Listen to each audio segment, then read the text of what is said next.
বাংলাদেশের ঐতিহ্যবাহী জেলা পাবনা, ভাঙ্গরা থানার অন্তর্গত বেতওয়ান যুব সমাজ কর্তৃক আয়োজিত তাফসিরুল কোরআন মাহফিলের স্বনামধন্য সভাপতি, মঞ্চে বসা ওলামায়ে কেরাম, সামনে বসা মুসলমান ভাইরা, পর্দার আড়ালের সম্মানিতা মা এবং বোনেরা, প্রাণ প্রিয় পাবনাবাসী, আল্লাহর দরবারে শুকরিয়া জানাই যিনি কোরআন শোনার জন্য আমাদের নিয়ে এসেছে।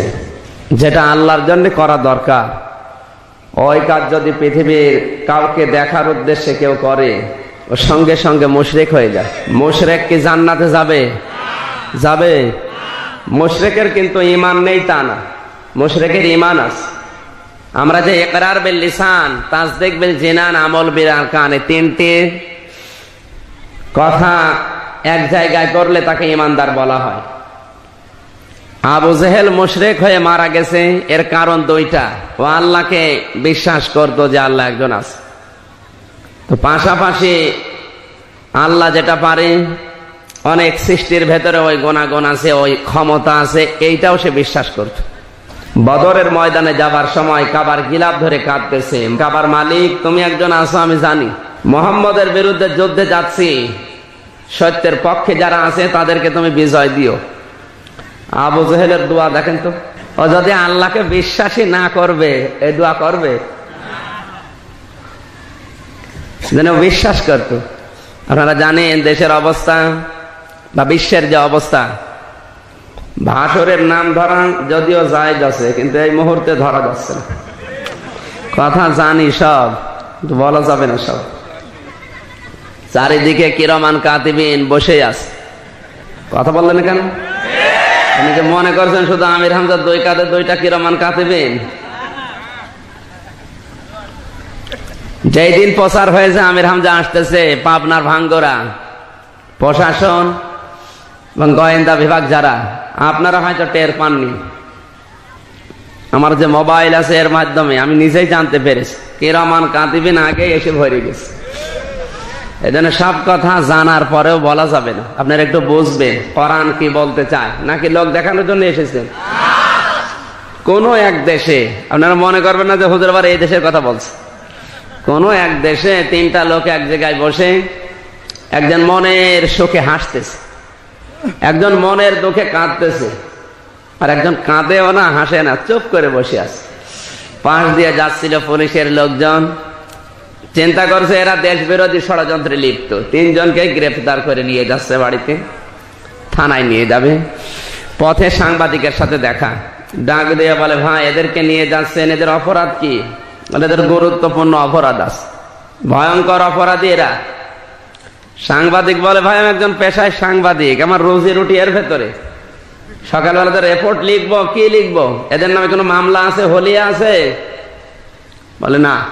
ধরে নিয়ে যাচ্ছে, অপরাধটা কি ওইটা বলেন? বলে না, বলা যাবে না। সাংবাদিক তখন ওদের তিনজনের ভেতরে একজনকে বলে ভাই বলেন তো এদের অপরাধ কি, তোমাদের অপরাধ তোমরা বলো। একজন বলছে ভাই আমার কোনো অপরাধ নেই। ধরে নিয়ে যাচ্ছে কেন? আচ্ছা আমার অপরাধ এই যে আমি মনের দুঃখে কাঁদছিলাম, এই আমার অপরাধ। আবু জেহেল মুশরিক হয়ে মরার পেছনে কারণ কি, ওইটা আগে জানতে হবে। কারণ আমরা যদি ওই রকম কোন আচরণ করি, ওর ঈমান ছিল আল্লাহর উপরে, আল্লাহকে বিশ্বাস করতো। আমা ইউমিনু আকসারুহুম বিল্লাহি ইল্লা হুম মুশরিকুন, সূরা ইউসুফ 13 নম্বর পারা 7 নম্বর পৃষ্ঠা 3 নম্বর লাইনে শেষ নাম্বার উপর 106 নম্বর আয়াত। আল্লাহ বলেন ওদের অধিকাংশ ঈমান ছিল, কিন্তু ওরা ছিল মুশরিক। কি ছিল? আজ বাংলাদেশে আমাদের ঈমান আছে, কিন্তু যদি মুশরিকের কোন আকীদা থাকে, ও যদি জাহান্নামে যায়, আমাদেরকে জোরে বলে। আবু জেহেলের দাড়ি ছিল, জব্বা ছিল, পাগড়ি ছিল, তসবিহ ছিল হাতে, সবই ওকে। আপনি তো শুধু ভাঙ্গরা মসজিদের ইমাম, ভাঙ্গরা মসজিদের সভাপতি। আবু জেহেল ছিল একেবারে মক্কার সভাপতি। এরপরও মুশরিক হয়ে মরার পেছনে কারণ দুইটা। এক নম্বরে কারণ হচ্ছে ইকরার বিল লিসান করেছে, মুখে পড়তো কালেমা, তাসদীক বিল জিনান, অন্তরে বিশ্বাস ছিল না ওটা আল্লাহ জানে, আমি বলতে পারবো, কিন্তু আমল বিল আরকান এইটা ছিল না। আজ আপনি বাংলাদেশের দিকে তাকান, অনেক হিন্দু পর্যন্ত ইকরার বিল লিসান করে। আমরা যে কালেমা পড়ে মুসলমানের দাবি করছি, অনেক হিন্দু পর্যন্ত কালেমা মুখ দিয়ে পড়ে। আমি নিজে দেখেছি, যখন বরিশালে পড়তাম ছোটবেলায়, লঞ্চে করে যাচ্ছি, নৌকায় করে, হঠাৎ উঠেছে ঝড়। আমরা ভয়ে পড়ছি লা ইলাহা ইল্লাল্লাহ, আর হিন্দু দাদা ও দেখছি পড়ছে লা ইলাহা ইল্লাল্লাহ। ডাক দিয়ে বললাম, দাদা দেখে মনে হচ্ছে অন্য ধর্মের, কালেমা পড়েন মানে? মুসলমান হয়েছেন। আমারে বলছে, দেখো ও কালি মালি দিয়ে এখন কাজ হবে না, কারণ যে ঝড় উঠেছে আল্লাহ লাগবে। ওরাও জানে যে ও জিনিসের কাজ না। আমার বলছে কালী দুর্গা এখন হবে না, এখন আল্লাহ দরকার। ডাক দিয়ে বললাম, দাদা মুসলমান হয়েছেন কবে? বলে এখনো হয়নি। ওই যে স্বাধীনতা যুদ্ধের সময় মিলিটারির ভয়ে মুখস্থ করে রেখেছিলাম, আজও তাজা রেখে দিয়েছি, না জানি কবে স্টার্ট দিয়া লাগে। হিন্দুও করছে, আবু জেহেল এটা করেছে, এরপরও মুশরিক। কেন? আল্লাহ রাব্বুল আলামিন বলেন, ইয়াকুলুনা হাল লানা মিনাল আমরি মিন শাইইন কুল ইন্নাল আমরা কুল্লাহু লিল্লাহ। সূরা আলে ইমরান 4 নম্বর পারা 9 নম্বর পৃষ্ঠা 3 নম্বর লাইনের 154 নম্বর আয়াত। তাফসিরে তাবারি, তাফসিরে ফি জিলাল কোরআন, তাফসিরে মুনির, তাফসিরে কাবির, আইসারুত তাফাসির, ফি জিলালিল কোরআন, যতগুলো তাফসির আমি দেখেছি বিশ্ববিদ্যালয়ে, সব মুফাসসির আয়াতের ব্যাপারে একই বক্তব্য দিয়েছেন। আল্লাহ পাক বলেন, নবী, দুনিয়ার মানুষ যদি প্রশ্ন করে, ইয়াকুলুনা হাল্লানা মিনাল আমরি মিন শাইইন, দুনিয়া চালানোর জন্য তো আইন তৈরি করতে হবে, পরিবার, সমাজ এবং রাষ্ট্রের জন্য আইনের দরকার আছে না নেই? আইন না থাকলে শৃঙ্খলা থাকে? জোরে বলে। বাংলাদেশে যতটুকু আইন আছে এটাও যদি না থাকতো, আজ কিন্তু আমরা বসবাসী করতে পারতাম না। যেখানে আল্লাহর আইন চলে না ওই জায়গায় বিশৃঙ্খলা। হে নবী, মানুষ কিন্তু আপনাকে বলবে পরিবার, সমাজ এবং রাষ্ট্র চালাতে তো আইন লাগে, এর কোন অধিকার আমার আল্লাহ আমাকে দিয়েছে। আপনি বলুন, কুল ইন্নাল আমরা কুল্লাহু লিল্লাহ, আইন তৈরি করা এই ক্ষমতা দুনিয়ার কাউকে আল্লাহ দেয়নি, এটা শুধু আমার আল্লাহর দায়িত্বে। পৃথিবীর কাউকে দায়িত্ব আল্লাহ দেয়নি, এ অধিকার কার? জোরে বলেন। আপনার পরিবার কোন নিয়মে চলবে, আপনার সমাজ কোন নিয়মে চলবে, রাষ্ট্র কোন বিধানে চলবে, এই যে আইনগুলো, এই নিয়ম নীতিগুলো দুনিয়ার কারো হাতে আল্লাহ দেয়নি। কারণ আল্লাহ যদি কাউকে দিত, ও হয় ব্যক্তি স্বার্থে, নাই দলীয় স্বার্থে, নাই নিজের স্বার্থে আইন বানাতো। জোরে বলুন। আজ পৃথিবীতে অনেকে নিজের স্বার্থে, দলীয় স্বার্থে, ব্যক্তি স্বার্থে আইন তৈরি করে, এই জন্য আপামর জনতার ক্ষতি হয়। আপনি রাগ করলেন? আল্লাহ এই অধিকার কাউকে দেয়নি। আল্লাহ ভালোভাবে জানে মানুষের মন সংকীর্ণ, ওকে দিলেও হয় নিজের স্বার্থে বানাবে। আমার এতদিন টিকে থাকা লাগবে, কিভাবে থাকা যায় ওইটা দেখে দেখে আইন বানাতো।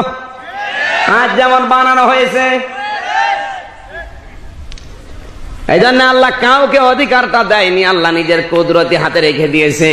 আল্লাহ বলেন, আমার ওই কুদরতটাই কোরআনের ভেতরে দিলাম, একটা দুইটা না, 500 আয়াত শরীয়তের বিধান। সুবহানাল্লাহ বলতে পারেন? 6666 আয়াত কোরআনে আল্লাহ দিয়েছেন, এর 500 আয়াত শরীয়তের বিধান। একটা যদি কেউ অস্বীকার করে, ওর সঙ্গে সঙ্গে আবু জেহেলের মতো মুশরিক। কথা বলেন না কেন? আবু জেহেল কালেমা পড়ার পরেও শুধু এটা মানতো না, ও জানতো যে আমি যে চেয়ারে বসে আছি অবৈধ চেয়ার, আমার এই ক্ষমতা অবৈধ।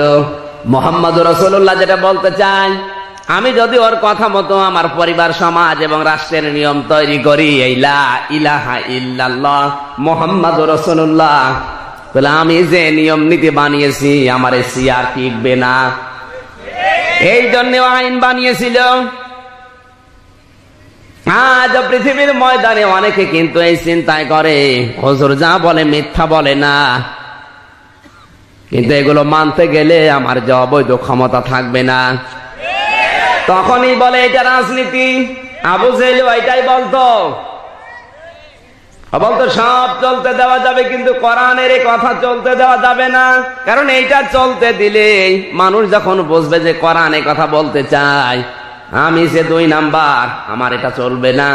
তখনই বলতো আল গাউফি লাআল্লাকুম তাগলিবুন, মুহাম্মদুর রাসূলুল্লাহ কোরআনে বাধা দাও, ওর তাফসীর মাহফিলে ওয়াজ মাহফিল বন্ধ করে দাও। ওগুলো বন্ধ যদি করতে পারো তোমাদের বিজয় আসবে, তোমরাই গালিব হবে, কারণ আমাদের বাপ দাদাদের গালি দেয়। আজ হয়তো অনেক আবু জেহেল আছে, কথা বলে না যে বাপ দাদাদের গালি দেয়, বলে রাজনীতি করে, কথা কিন্তু একই। কথা বলেন, একটা কথা আপনি খণ্ডন করতে পারবেন না। আপনি মিলান, মনে করছেন হুজুর ছোট, দাড়ি নাই, ছোট দাড়ি ওঠে না, করবো কি? সার দিয়ে আমার দাড়ি হয় না, এত দোয়া করে আল্লাহ কটা দাড়ি দাও, দাড়ি হয় না। আর মানুষ দাড়ি কেটে কুল পায় না। অনেকে দেখবেন সকালে বিকালে দাড়ি কাটে, আছে না নেই? আর আমার দেখেন তো, আমার বংশে এটাই বড় দাড়ি, এর উপর আর দাড়ি নেই। এই যদি হয় বড়, তে আমার বংশে যারা আছে ওদের দাড়ি আছে ওই 5-6টা করে। কত বড় বড় জায়গায় আল্লাহ নিয়ে গেল, শুধু দাড়ির জন্য মায়ের খেয়ে যাচ্ছে। এই যে পাবনা দারুল আমানটা আছে, লক্ষাধিক মানুষ হয়। এই স্টেজে ওঠার বলে মানুষ বলে বাচ্চা হুজুর, আমি কি বাচ্চা? আমারই একটা বাচ্চা আছে, শুধু দাড়ির এই সমস্যাটা। হুজুর ছোট না ভাই, লেখাপড়া যা আছে বাংলাদেশে প্রায় শেষই হয়ে গেছে। কওমি মাদ্রাসায় পড়েছি, আলিয়া মাদ্রাসায় পড়েছি, কামে হাফেজি পড়েছি, অনার্স মাস্টার্স করলাম। এর উপর আবার আছে কি? তারপর ওই বাচ্চা কাটছে না, নাকি দাড়ি লাগাবো? যা বলছে আমি দলিল দিয়ে আপনার একটা কথা খণ্ডন করতে পারবেন না। আপনারা তো ওখানে গ্রাম্য মানুষ, আমার আলোচনা শোনার জন্য আমার বিশ্ববিদ্যালয় স্যার যারা বসে থাকে স্টেজে, যদি ভুলই বলতাম শুনতো ওনারা? আপনি তো গ্রাম্য মানুষ, বিশ্বাস করেন আমি দলিল দিয়ে আয়াত, পারা, পৃষ্ঠা, লাইন, রুকু, সূরার নাম, তাফসীরের নাম, হাদিসের নাম, কোন পৃষ্ঠায় কোন লাইনে এবারত সহকারে বলে দিচ্ছে। আপনি মিলাবেন, যদি আপনার ভেতরে থাকে পরিবর্তন হবে। আর এই জন্য মাহফিল দিয়েছেন না লোক দেখানোর জন্য? এই জোরে বলেন। আমরা কিন্তু প্রথম ওই কথাটাই জানিয়েছি, যেটা আল্লাহর জন্য করবেন ওটা যদি লোক দেখানোর জন্য করেন আপনি কি? আর আবু জেহেল ওর 1 নম্বরে মুশরিক হয়ে মরার পেছনে কারণ এইটা, মুহাম্মদুর রাসূলুল্লাহর কোরআন শোনার পরে শুধু বলতো এটা বাপ দাদাদের বিরুদ্ধে গালি দেয়, আমাদের ধর্মকে কলঙ্কিত করে। আজ পৃথিবীতে যদি এই সেন্স নিয়ে কেউ কথা বলে, সে যেই হোক ও কিন্তু মুশরিক। 2 নম্বরে আবু জেহেল আল্লাহর চাইতে বেশি বুঝেছিল এই জায়গায়, কারণ আইন তৈরি করার ক্ষমতা কার? এটা যদি পৃথিবীর কেউ হাতে নিয়ে নেয়, দায়িত্ব নেয়, আমার আল্লাহর চাইতে বেশি বোঝে। কথা বলেন না কেন? বাংলাদেশে আজ যারা এই কাজে হাত দিয়েছেন, আপনি যদি হজও করেন, নামাজও পড়েন, আবু জেহেলের মতো মসজিদের সভাপতিও থাকেন, মুশরিক হয়ে মারা যাবেন। এতটুকু বোঝা গেছে নাকি আরো নিচে নামা লাগবে? অনেক শেষরা আছে, শেষরা বোঝেন, তাদের লজ্জা শরম নেই, ওদের আপনি যতই বলেন ও কিন্তু বুঝবে না। অনেককে অপমান করার জন্য হরতাল, অবরোধ, মানববন্ধন, কত কিছু করা হয়, ও অপমানই হয় না। আমি আগেই বলেছি ভাষণের নাম ধরা যাবে। অপমান যদি থাকে বোধ, তাহলে তো ওর মান থাকলে অপমান হবে, ও যদি মানই না থাকে ও কিসের অপমান? এই জন্য আমরা অনেককে কিন্তু অপমান করতে পারি না, কারণ সম্মান নেই। মুশরিক হয়ে মারা যাবে, নাম যদি সলিমদ্দি কলিমদ্দি থাকে, যদি এই বিশ্বাস থাকে আবু জেহেলের মতো, শুধু ইকরার বিল লিসান করে তাসদীক বিল জিনান নিয়ে হবে না। আল্লাহ আমাদের হেফাজত করুন, জোরে বলেন আমিন। কোরআনের জন্য যারা এসেছেন কান লাগান। এই পৃথিবীতে 3টা প্রাণী দেখতে পাবেন, পেঁচা, বাদুড় আর চামচিকা। এরা কিন্তু এই যে রাতের বেলা বের হয়, দিনের আলোতে বের হয়। সূর্যের আলো দেখলে ওদের ভালো লাগে না, সহ্য হয় না, এই জন্য রাতের অন্ধকার যত বেশি, পেঁচা, বাদুড় আর চামচিকা দেখা যায়। এই কথা বলছেন, রাতের অন্ধকারে বের হয়ে মানুষের কলা নষ্ট করে, ফসল নষ্ট করে, বিভিন্ন জিনিসে হামলা দেয়।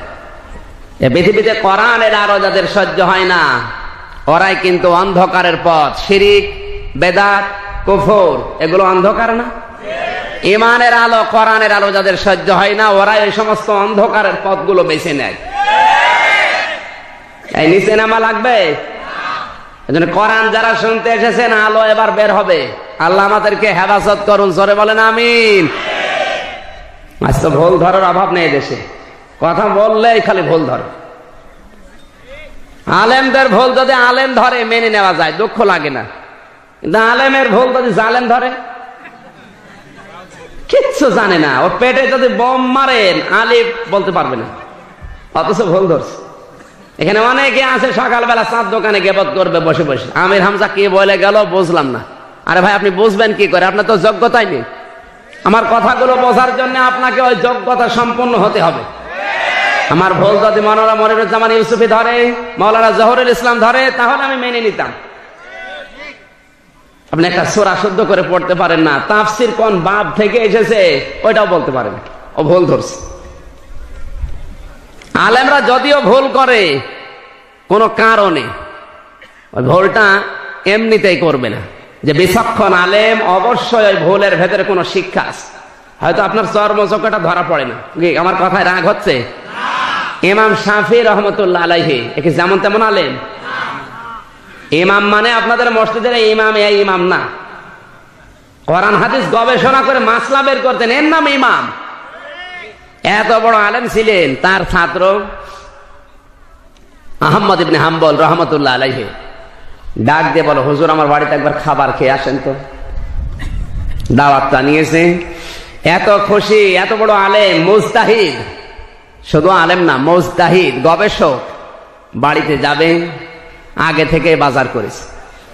স্ত্রীকে ডাক দিয়ে বলে, সুন্দর করে রান্না করো, আমার উস্তাদ আসতেছে, জামানার সবচাইতে বড় আলেম ইমাম শাফি। স্ত্রী আনন্দিত, আনন্দে আনন্দে রান্না করেছে। এশার নামাজ পড়ে বাড়িতে এসে খাবার দিয়েছে।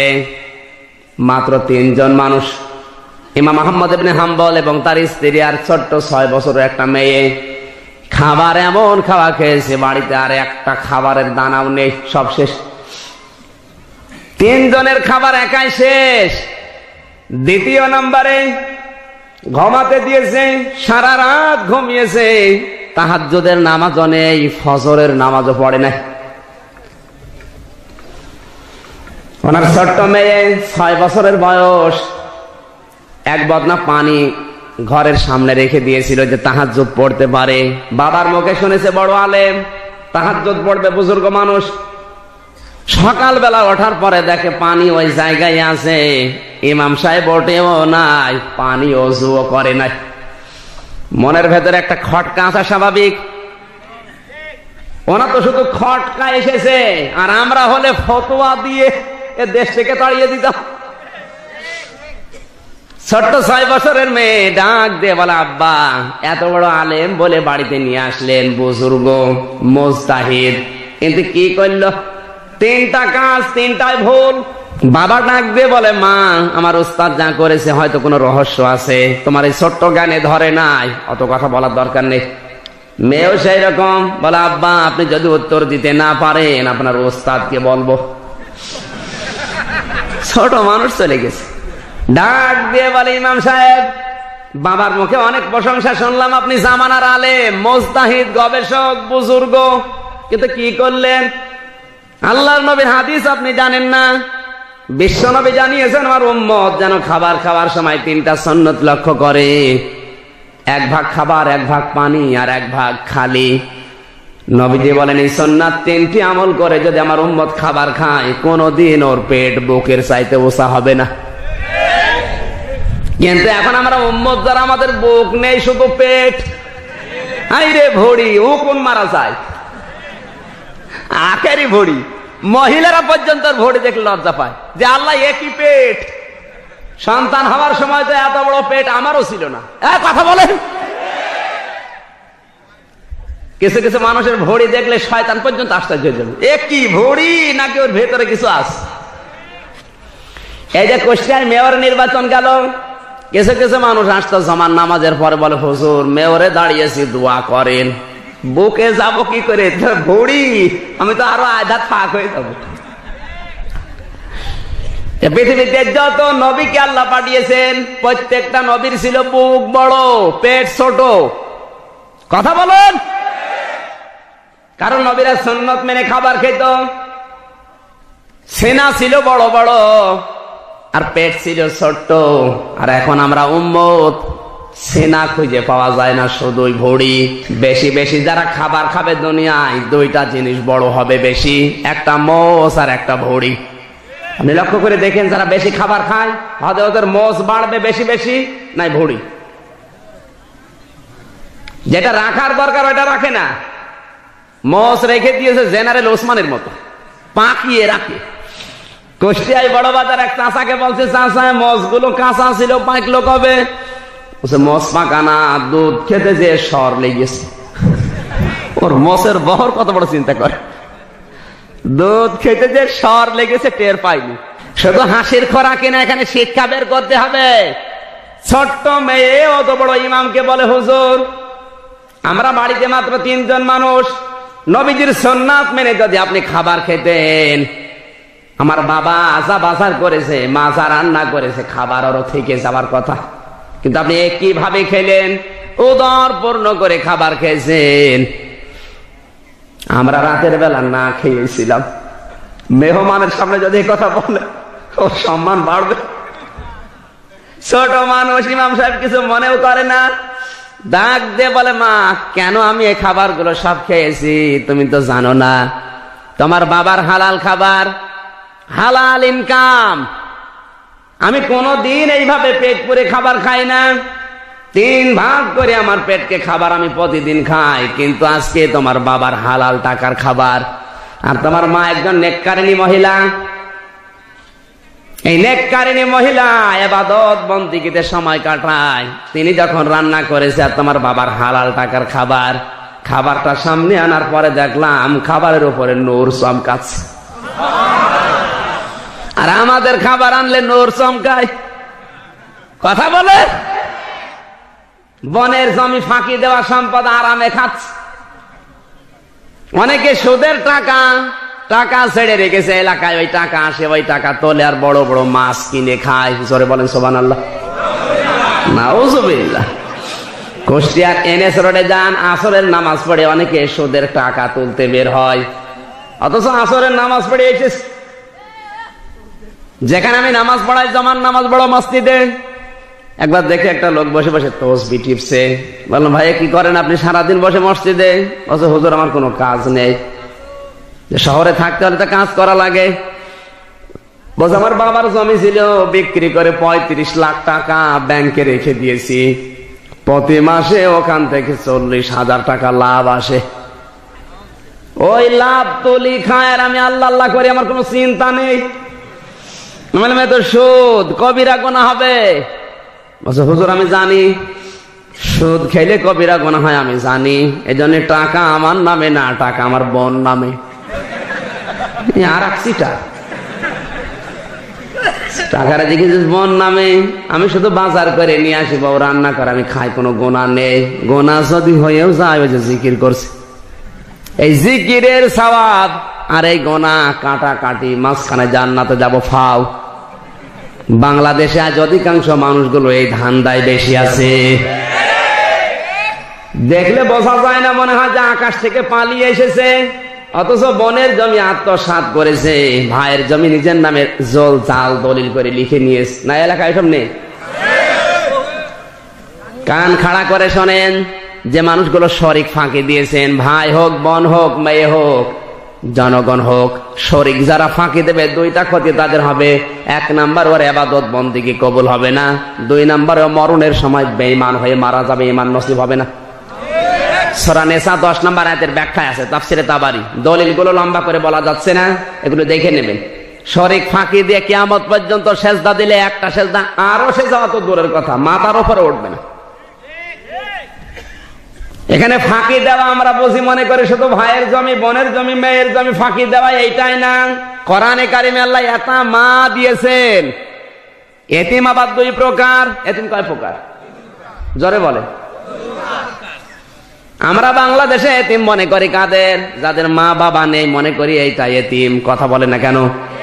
কোরআনে কারিমে তাফসিরে মুফাসসির ফি জিলালিল কোরআনে লিখেছেন আল্লামা সাজ্জাদ কুতুব রাহমাতুল্লাহ আলাইহি, এতিম 2 প্রকার। 1 প্রকার মা বাবা নেই, 2 প্রকার জনগণ ও সরকারের কাছে এতিম।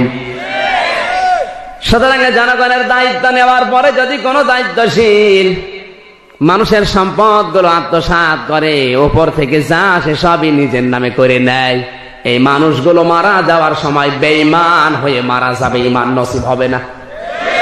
বাংলাদেশে তো একটা আছে না নেই? আছে মানে আমরাই আছে মানে আমার ভাইরা, আমি শিক্ষা দিচ্ছিলাম, খাবারের প্রতি নূর দেখতে পেলাম, এই জন্যে কখন যে খাবারগুলো সাবাড় হয়ে গেছে আমি টেরও পাইনি মা। 2 নম্বরে তুমি মনে করেছ, প্রশ্ন করছে ইমাম সাহেব, তাহাজ্জুদের নামাজ পড়া এটা আল্লাহর ওলিদের শিয়ার। ওয়া মিনাল লাইলি ফাতাহাজ্জাদ বিহি নাফিলাতাল লাক। নবীকে আল্লাহ জানিয়েছেন, হে নবী, নফল নামাজটা, তাহাজ্জুদের নামাজটা আপনার উপরে অতিরিক্ত পড়বেন। আপনি নবীর উম্মত, এত বড় ইমাম, এত বড় আলেম, মুজতাহিদ, গবেষক, কেন তাহাজ্জুদের নামাজ পড়লেন না? ইমাম শাফি ডাক দিয়ে বলে, মা তুমি যা দেখেছো সঠিক, তুমি মনে করলে আমি সারা রাত ঘুমিয়েছি, কখনোই না। এশার নামাজ পড়ে খাবার খেয়ে যখন বালিশে মাথা দিলাম, আজকে তোমাদের বাড়িতে আসার সময় একটা মানুষ আমাকে একটা শরীয়তের মাসলা জিজ্ঞাসা করেছে, ওই মাসলাটা আমি গবেষণা করছিলাম, শোয়ার পর বালিশে মাথা দিয়ে গবেষণা করতে করতে ওই একটা মাসলা বের করতে সারা রাত কেটে গেছে, আমার ঘুম হয়নি। এই জন্য নবী জানিয়েছেন, আলেমের ঘুম আর যারা মূর্খ মানুষ আবেদ, এদের সারা রাত ইবাদত আমার আল্লাহর কাছে সমান। ওরা ঘুমায় না, কেন ঘুমিয়েছে ওইটাও বোঝো না। ডাক দিয়ে বলে, ইমাম সাহেব, লক্ষ্য করে দেখলাম আপনি ফজরের নামাজও আদায় করলেন না। কারণ যদি নামাজ আদায় করবেন তাহলে তো আমাদের অজুর পানি নষ্ট হবে। ঘরের সামনে অজুর পানিটা রেখে দিলাম, পানি তো 1 ফোঁটাও খরচ হয়নি, আপনি অজু করেননি, নামাজও পড়েননি। ইমাম শাফি ডাক দিয়ে বলে, মেয়ে, হে আমার মা, ফজরের নামাজ আমি আদায় করেছি, কিন্তু লক্ষণীয় বিষয় তুমি মনে করলে অজুর পানিটা নষ্ট হয়নি কেন, এখানে এইভাবে আছে কেন বলবৎ অবস্থায়? তোমাদের এলাকায় প্রবেশ করার পরে দেখলাম এলাকায় পানি সংকট বেশি, কিন্তু আমি যেহেতু এশার নামাজ আদায় করে ওই মাসলাটা গবেষণা করতে করতে সারা রাত পার হয়ে গেছে, ফজরের নামাজের আজান পর্যন্ত আমার ঘুম আসেনি, আমার ওযুও নষ্ট হয়নি। এজন্য ওই ওযু দিয়েই ফজরের নামাজটা আদায় করে নিলাম, যে পানিটা আছে ওইটা দুনিয়ায় যারা আছে ওদের কাজে লাগবে। সুবহানাল্লাহ বলতে পারেন নাই? এরা ভুল করে কোন কারণে, ওইটা হয়তো আপনার চোখে ধরা পড়ছে না, অথচ আজ আমরা ভুল ধরার উস্তাদ হয়ে গেছি। আমি যে কথাগুলো বলছি গবেষণা করবেন, যে কোনো কথা বলে ওখান থেকে একটা শিক্ষা বের করি। আজ আমরা পেশা বাদুরা চামচিকার মতো আচরণ করছি, কোরআনের আলো, দিনের আলো আমাদের ভালো লাগে না, সহ্য হয় না। শিরিকের অন্ধকারের পথ, বেদাতের অন্ধকারের পথ, এগুলো আমাদের আজ পছন্দ হচ্ছে। আজ বাংলাদেশে অনেকগুলো বেদাত, শিরিক যেগুলো চালু হয়েছে পীর নামে কিছু কলঙ্ক ভণ্ড দ্বারা। পড়া কোরআন শরীফের ভেতরে 13 জায়গা এরকম আছে যেখানে শরীয়তের কোন মাসলা মাসাইল সম্পর্কে আমার আল্লাহ প্রশ্ন দিয়েছেন। এ কান লাগাবেন, এই এলাকায় আছে, এই জন্য আমি বলছি। যেখানে শরীয়তের কোন বিধান, মাসলা মাসাইল আল্লাহর নবীকে মানুষ জিজ্ঞাসা করবে, সঙ্গে সঙ্গে আমার আল্লাহ জানিয়েছেন, হে নবী আপনি বলুন। কে বলছে? আপনি 13 জায়গায় এটা পাবেন। ইয়াকুলুনা হাল্লানা মিনাল আমরি মিন শাইইন কুল ইন্নাল আমরা কুল্লাহু লিল্লাহ। আইনের ব্যাপারে কেউ প্রশ্ন করলে নবী আপনি বলুন। ইয়াসালুনাকা মাযা ইউনফিকুন, হে নবী মানুষ যদি প্রশ্ন করে যে খরচ করব কি, কুল মা আনফাকতুম মিন খায়রিন, নবী আপনি বলুন ভালো ভালো কাজে খরচ করো। ইয়াকুলুনা হাল্লানা ইয়াসালুনা কানিল আহিল্লাহ, চাঁদ বাড়ে কেন কমে কেন, এই চাঁদটা কেন উঠেছে, নবী আপনি বলুন। কুল হিয়া মাওয়াকিতু লিন-নাসি ওয়াল হাজ, এই চাঁদ না, এটা হচ্ছে পৃথিবীর ক্যালেন্ডার। এরকম যত জায়গায় প্রশ্নবোধক চিহ্ন, সঙ্গে সঙ্গে নবীকে আল্লাহ জানিয়েছেন আপনি বলুন, আপনি বলুন। কিন্তু যখন আমার আল্লাহর জাত সম্পর্কে প্রশ্ন, কান লাগাবেন, এটা বিষয়টা কঠিন। যখনই আমার আল্লাহর জাত সম্পর্কে কোন প্রশ্ন কোরআনে এসেছে, তখন কিন্তু আল্লাহ বলেন নাই হে নবী আপনি বলুন। আপনার 19 জায়গায় পাবেন কোরআনে আল্লাহ রাব্বুল আলামিন বলেন ওয়াইদা সালাকা ইবাদি আন্নী ফাইন্নী করিব উজিবু দাওয়াতাদ দাঈ ইযা দাআনি ফালইস্তাজিবুলি ওয়ালিয়ুমিনু বি লাআল্লাহুম ইয়ারশুদুন। জোরে বলেন আল্লাহু আকবার। সূরা বাকারা 2 নম্বর পারার 7 নম্বর পৃষ্ঠা 6 নম্বর লাইনের 186 নম্বর আয়াত। তাফসীর ইবনে কাসির থেকে বলছে আল্লাহ পাক বলেন হে নবী, আমার বান্দা বান্দি যদি আপনাকে প্রশ্ন করে যে আল্লাহ কোথায়, তখন কিন্তু নবীজিকে আল্লাহ বলেন নাই হে নবী আপনি বলুন। আছে কোরআনে? নেই। তখন আল্লাহ নবীকে আল্লাহ মাইনাস করে দিয়েছেন, হে নবী আপনার এখানে দরকার নেই। আমার বান্দার জন্য কোনো মাধ্যম, কোনো মিডিয়া, কোনো ভায়া কিচ্ছু লাগবে না। আমার বান্দার জন্য আমি আল্লাহ যথেষ্ট। তখন কিন্তু আল্লাহ কাউকে সাথে রাখেন নাই। আলাইসাল্লাহু বিকাফিন আবদা, আমার বান্দার জন্য আমি আল্লাহ যথেষ্ট। ওয়াকালা রাব্বুকুম উদউনি আস্তাজিব লাকুম, এরকম 19 জায়গা আছে কোরআনে আয়াত। কোরআন শরীফ গবেষণা করে করে এগুলো বের করেছে। আল্লাহর জাত সম্পর্কে যেখানে প্রশ্ন, সেখানে মাধ্যম, মিডিয়া, ভায়া, নবী পর্যন্ত বাদ। অথচ আজ বাংলাদেশে পীর সাহেবগুলো এখন মাধ্যম হয়ে দাঁড়িয়েছে। গ্রাম অঞ্চলে এটা বেশি, যার পীর নেই তার পীর শয়তান। ওরে শয়তান! আল্লাহর কাছে যাওয়ার জন্য কোনো মাধ্যম দরকার নেই। সরাসরি আপনি আল্লাহকে সেজদা দেবেন, সরাসরি রুকু করবেন, হাত তুলবেন সরাসরি কার কাছে? কোন মাধ্যম ভায়া কিছু লাগবে না। আজ মাধ্যম গুলো বানিয়ে বানিয়ে এমন ব্যবসা প্রতিষ্ঠান খুলেছে, আপনি যান 8 আমি নাম ধরে বলছি, গত 9 তারিখ আমি দেখে আসলাম। ওখানে ঢোকার আগেই বলে হুজুর জুতা খোলেন। জুতা খুলে নিলাম, বগলে ঢুকতে দিচ্ছে না। আমি গেছি আমার শিক্ষা নেওয়ার জন্য, কারণ এগুলো মানুষকে জানাতে হবে। কত মাধ্যম, অবতাগু ইলাইহিল ওয়াসিলা, এই শব্দ দিয়ে মানুষদেরকে বিভ্রান্ত করছে। আসরের নামাজের সময় হয়ে গেল। নামাজটা পড়ার পরে ইমাম সাহেব বলছে সবাই ঘুরে বসেন বাবার দিকে। বাবা এখন তাওয়াজ্জু দেবে। জোরে বলেন নাউজুবিল্লাহ। সবাই ঘুরে বসেছে, আমিও ঘুরলাম, দেখি না বাবা তাওয়াজ্জু দিচ্ছে না। এরপরে ইমাম তেলাওয়াত করেছে ওয়াবতাগু ইলাইহিল ওয়াসিলা, আল্লাহকে পেতে চাও এই বাবা ধরো। পীর সাহেব হচ্ছে ওসিলা। জোরে বলেন নাউজুবিল্লাহ। এখানে ওসিলা শব্দটার ব্যাখ্যায় 42টা তাফসীর বাংলাদেশে এখন আছে। যতগুলো তাফসীর আমি দেখেছি, ওসিলা মানে পীর না, ওসিলা মানে ওলি না। ওসিলার 1 নাম্বার অর্থ ওসিলা মানে নেক কাজ। 2 নম্বরে ওসিলা মানে বিশ্বনবীর সম্মান। 3 নম্বরে ওসিলা মানে মাকামে মাহমুদ। সুবহানাল্লাহ বলতে পারেন নাই? এ সমস্ত অর্থ জানেও না, বলেও না। ওসিলা ধরেছে পীর সাহেব। সব পীর খারাপ না, কিন্তু যে জিনিস যত আসল তার নকল বেশি বের হয়। কথা বলেন। পীর তো ভালো, কিন্তু নকল বের হচ্ছে বেশি। আপনারা জানেন না, আমি কোরআন হাদিসের সাথে মিলিয়ে মিলিয়ে জন্য বলছি। বাংলাদেশে 18 দেওয়ানবাগি, রাজারবাগি। কথা বলছেন না কেন? আপনি যদি প্রমাণ করতে পারেন যেগুলো কোরআন হাদিসের সাথে মেলে, জীবনে আর কোনোদিন ওয়াজ করব না। আপনার সাথে কোরআনের জ্ঞান যদি আমার বেশি না থাকতো, কুষ্টিয়া থেকে নিয়ে আসতেন? আমাকে চেহারার জন্য নিয়ে এসেছেন? কোরআনের চোখ, হাদিসের চোখ, প্রায় 11-12টা দরবার আমি নিজে গেছি। এই যে শরীয়তপুরে সুরেশ্বরের পীর, চন্দ্রঘনা পীর, চন্দ্রপাড়ার পীর, একটার সাথে কোরআনের আয়াতের হাদিসের মিল নেই। এগুলো সব ব্যবসা প্রতিষ্ঠান আর ব্যবসার জন্য খুলেছে। 12,000 মরিদ যদি কারো থাকে, 1 টাকা করে দিলে 12,000 টাকা। এই কথা বলেন না কেন?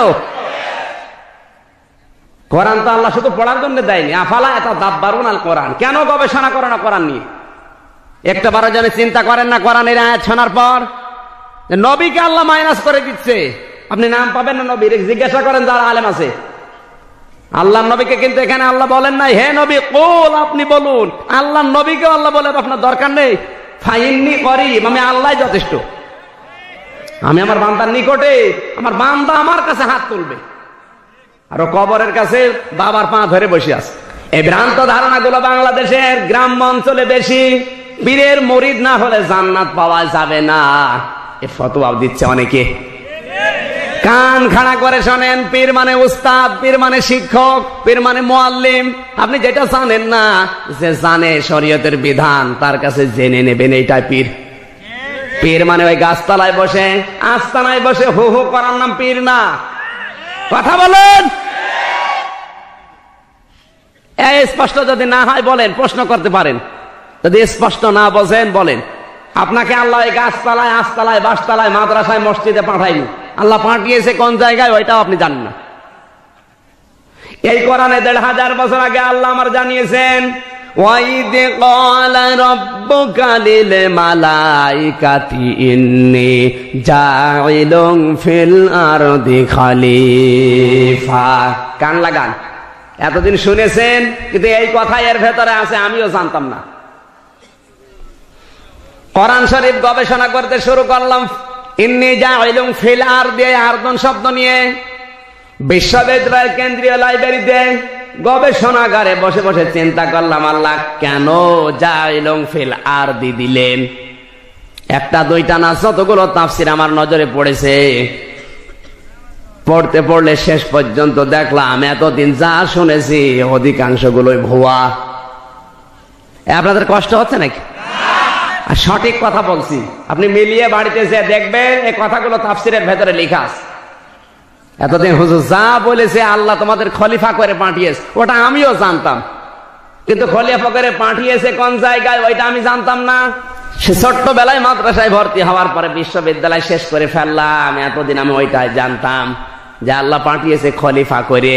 কিন্তু পাঠিয়েছে কোথায়, কি দায়িত্ব, এগুলো কিন্তু কেউ বলেও না, অধিকাংশ মানুষ জানেও না। কারণ এগুলো জানতে গেলে, বলতে গেলে সমস্যা। কথা বলেন।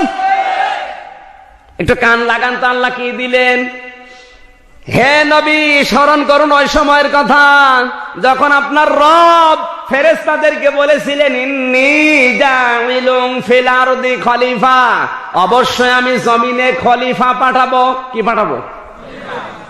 আল্লাহ কিন্তু ফেরেশতাদের কাছে পরামর্শ করতে যায় নাই, পরামর্শ করতে গেছে। জোরে বলেন। এটা কিন্তু পরামর্শ সভা ছিল না। আমি এতদিন জানতাম পরামর্শ করতে গেছে। অনেক হুজুরের ওয়াজও শুনেছি যে আল্লাহ ফেরেশতাদের সাথে পরামর্শ করেছে। এ অর্থ করলো আপনার ঈমান থাকবে না। কারণ পরামর্শ করে কাজ করে তারা যাদের ভুল হয়। আমার আল্লাহর কি ভুল হওয়ার সম্ভাবনা আছে? জোরে বলেন। আর আল্লাহ যে পরামর্শ করে নাই তার বাস্তব প্রমাণ ইন্নী। ইন্নী মানে শুধু নিশ্চয় না। এখানে আল্লাহ শুধু ইন্নিও দেয়নি, মালাইকাতি ইন্নী এখানে টান আছে। অবশ্যই আমি সিদ্ধান্ত নিয়েই ফেলেছি। সিদ্ধান্ত নেওয়ার পর আবার পরামর্শ করা লাগে? এই কথা বলেন। দুনিয়ায় যে কোনো বিষয়ে সিদ্ধান্ত হয়ে গেলে তারই কত কদর হয়ে যায়। আমার আল্লাহ সিদ্ধান্ত কি যেমন তেমন বিষয়? আপনি দেখবেন বাস্তবতায় এই বাংলাদেশে ম্যাজিস্ট্রেট কোর্ট যদি কোনো রায় দিয়ে দেয়, সিদ্ধান্ত নেয়, আপনি যদি বলেন এই সিদ্ধান্ত আমি মানি না, আপনার বিরুদ্ধে কিন্তু রাষ্ট্রদ্রোহী মামলা হবে। আপনি এতটুকু বলতে পারেন যে রায় আমি ন্যায় বিচার পাইনি, আমি উপরে যাব। যান আপনি জজ কোর্টে যান। জজ কোর্ট থেকে যদি পাবনার জজ কোর্ট থেকে আপনার বিরুদ্ধে রায় আসে, আপনি বলতে পারবেন আমি মানি না। এতটুকু বলতে পারবেন আমার মনোপুত রায় হয়নি, আমি উপরে যাব। যান আপনি কোথায় যাবেন? হাইকোর্টে যান। হাইকোর্ট থেকে যদি আপনার বিরুদ্ধে রায় আসে, বলতে পারবেন আমি মানি না। এতটুকু বলতে পারবেন আমি ন্যায় বিচার পাইনি, আমি উপরে যাব। যান আপনি কোথায় যাবেন? সুপ্রিম কোর্টে যান। সুপ্রিম কোর্ট থেকে বাংলাদেশের প্রধান বিচারপতি এস কে সিনহা উনি যদি কোন রায় একবার দিয়ে দেয় আপনার বিরুদ্ধে, এখন যদি আপনি বলেন আমি মানি না, আপনাকে কিন্তু এই দেশে থাকতে দেবে না। হয় আপনার জায়গা জেলখানা নাই, এই দেশের নাগরিকত্ব বাতিল করে দেশ থেকে তাড়িয়ে দেবে। কথা বলেন। এসকে সিনহার উপরে কোন বিচারপতি বাংলাদেশে নেই, সুপ্রিম কোর্টের উপরে কোন কোর্ট নেই। সুতরাং তিনি যদি একবার কোন রায়, কোন সিদ্ধান্ত দিয়ে দেয়, ওইটা বাংলার 16 কোটি মানুষ মানতে বাধ্য। আপনার রায় পক্ষে যাক আর বিপক্ষে যাক, মানতে কি? জোরে বলেন। আমার মনে হয় বাংলাদেশের প্রধান বিচারপতি এসকে সিনহার চাইতে আমার আল্লাহর ক্ষমতা একটু কম, কোটি কোটি গুণ বেশি। শুধু এই পর্যন্তই কোরআনে হাকিম জানিয়েছে কত বেশি। ইয়া মা'শার জিন্নি ওয়াল ইনসি ইন ইসতাতা'তুম আন তানফুযু মিন আকতারিস সামাওয়াতি ওয়াল আরদি ফানফুযু লা তানফুযুনা ইল্লা বিসুলতান ফাবিআইয়ি আলা'i রাব্বিকুমা তুকাযযিবান। জোরে বলেন আল্লাহু আকবার। সূরা রহমান 27 নম্বর পারা 11 নম্বর পৃষ্ঠা 9 নম্বর লাইনে 2 নম্বর রুকুর 33 34 নম্বর আয়াত। তাফসীরে ইবনে কাসির আল্লাহ পাক বলেন, হে পৃথিবীর জিন আর মানুষেরা, আমি আল্লাহর রায়, আমার বিধান যদি ভালো না লাগে, আমার আসমানের নিচে জমিনের উপর থেকে বের হয়ে যা। কোথায় যাবে? যেখানে যাবে ওই জায়গা কার? সুতরাং আল্লাহর রায় যদি কেউ না মানে, আল্লাহর সিদ্ধান্ত যদি কেউ মেনে না নেয়, ওর কি জায়গা আছে? কথা বলেন। আমার আল্লাহ কিন্তু পরামর্শ করতে যায় না, আল্লাহর রায় যেটা ওইটাই ফাইনাল। এই জন্য আল্লাহ ইন্নি দিয়েছেন। সিদ্ধান্ত ফাইনাল করার পরে আবার কিসের পরামর্শ বলেন? তাহলে আল্লাহ কেন গেল? এই জন্যই তো তাফসীর মাহফিলে আসতে হয়, এই জন্য কোরআনের মাহফিলে আসা লাগে। আর এই জন্য কোরআনের মাহফিলে আসলে প্রতিটি সেকেন্ডে আমার আল্লাহ সওয়াব দান করে, এমনি নাই। এই কারণে আপনি মনে করছেন এসে বসে থাকলাম আর সাপের কাহিনী শুনলাম 2.5 ঘন্টা, সওয়াব মনে হয় ভরে যাবে। কোরআনের মাহফিলে আসলে সেকেন্ডে সেকেন্ডে সওয়াব হয়। এই কারণে, কারণ কোরআন গবেষণার বিষয়। একটা আয়াত নিয়ে যদি কেউ 1 ঘন্টা গবেষণা করে, 60 বছর নফল ইবাদতের চাইতে বেশি সওয়াব আল্লাহ দিয়ে দেয়। এ মর্যাদা কিসের? না আমির হামজার? জোরে বলুন। কেন আল্লাহ গেলেন? ফেরেশতাদের কাছে পরামর্শ চাইও নাই, অথচ ফেরেশতারা নিজের পক্ষ থেকে একটা একটা করে পরামর্শ দিতে আরম্ভ করেছে। আল্লাহ কিন্তু বলেন নাই। ফেরেশতাদের কাছে জিজ্ঞাসাও করে নাই, একটা একটা করে পরামর্শ দিচ্ছে কেন? তাও পরামর্শ ভালো না। আতা জাআলু, তারা বলছে ক্বালু আতা জাআলু। এখানে আতা জাআলু হরফে ইস্তিফহাম, প্রশ্নবোধক চিহ্ন, ইন্টারোগেটিভ সেন্টেন্স। এই আতা জাআলু এর হামজা বালাগাতের পরিভাষায় বলা হয় ইস্তিফহামে তানকিরি। এগুলো তো আপনারা বুঝবেন না, যারা বোঝার ওরা বুঝবে। ইস্তিফহামে তানকিরি মানে কি? বালাগাত যারা পড়েছে আলেমে, 13টা কায়দা ওই জায়গায় আছে। তার 3 নম্বরের কায়দায় লেখা আছে ইস্তিফহামে তানকিরি মানে না বানালেই ভালো হয়। ফেরেশতারা শুধু নিষেধই করে না, আমরা যেন তৈরি না হই এজন্য আপত্তিও পেশ করছে, আল্লাহ ওদেরকে না বানালেই ভালো হয়। আতাজালু মা ইফসিদু ফিহা ওয়া ইয়াসফিকুদ দিমা, এমন জাতি তুমি বানাবে, এমন খলিফা বানাবে যারা মারামারি, রক্তপাত করবে, সন্ত্রাস করবে, ফ্যাসাদ সৃষ্টি করবে। ওয়া নাহনু নুসাব্বিহু বিহামদিকা ওয়া নুকদ্দিসু লাক, তোমার জিকির করার জন্য, তোমার তাসবিহ করার জন্য আমরা তো আছি। এখানে কান লাগান। ফেরেশতারা কিন্তু বলে না যে আমরা যথেষ্ট, এই কথা বলেছে? তারা বলেছে আমরা তো আছি, তোমার জিকির করা, তাসবিহ করা আমরা তো করছি, এরপরে আবার খলিফা বানানোর দরকার কি? ফেরেশতাদের ধারণা কি? যে খলিফা মনে হয় জিকির করবে, তাসবিহ করবে। কথা বলছে না কেন? ফেরেশতারা এই ধারণা করেই কিন্তু জিজ্ঞাসা করছে আল্লাহ ও বানানোর দরকার কি? কারণ জিকির তাসবিহ তোমার দরকার, আমরা তো করছি। আল্লাহ কিন্তু বলেন নাই ফেরেশতারা তোমাদের জিকিরে, তোমাদের তাসবিহতে আমার হচ্ছে না, বলেছে? আপনারা কিন্তু হ্যাঁ না আন্দাজে বলছেন, একটু চিন্তা ভাবনা করে বলেন। আল্লাহ কিন্তু বলেন নাই ফেরেশতারা তোমাদের জিকিরে তোমাদের তাসবিতে আমার হচ্ছে না, বলেছে? কি বলেছে? ক্বালা ইন্নী জাইলুন না ক্বালা ইন্নী আ'লামু। হে ফেরেশতারা আমি যা জানি মা লা তা'লামুন, তোমরা জানো না। আ'লাম ইসমে তাফসিলের সিগা। তাহলে আল্লাহ কি জানে ওইটা কিন্তু ফেরেশতারাও জোরে বলেন। আর আমরা তো ওই সময় হয়নি, আমাদের তো জানারই কথা না। তাহলে ফেরেশতারাও জানে না, কেন আল্লাহ খলিফা বানাবে? ওটা কার ব্রেনে আছে?